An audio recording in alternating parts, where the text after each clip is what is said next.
The base pay for tipped workers in Michigan is set to increase next month. Lawmakers in Lansing are hearing from restaurant workers, business owners, and others likely to be impacted. TV6 senior reporter Jerry Tudor watched today's House committee meeting and shares what both sides of the issue think this could mean for the state's restaurant and tourism industry.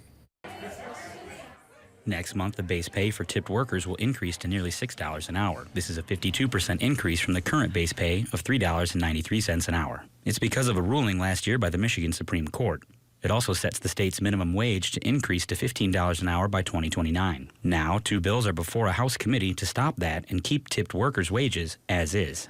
One restaurant worker testified in opposition to those bills today and wants to see the increase take effect. We are asking you to uphold the Supreme Court's decision to give us a raise because we believe that tipped workers, like every other worker, deserve to have our wages paid for by our employers and not by our customers. There is no evidence that we would make less money. There is no evidence that people will stop tipping because that did not happen in any of the other states with this law in place.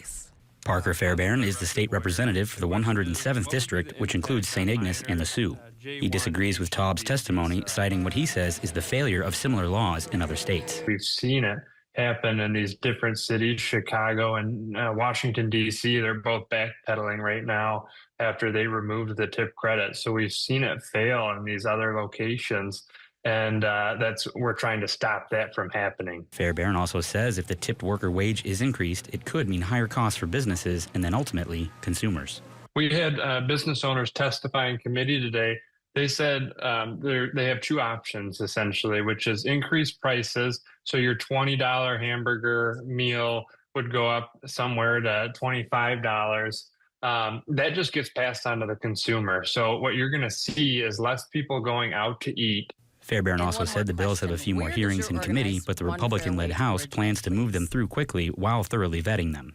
The measures also need support from the Democratic-led Senate and Governor Whitmer. The Supreme Court's ruling goes into effect in 38 days. Jerry Tudor, TV6 News.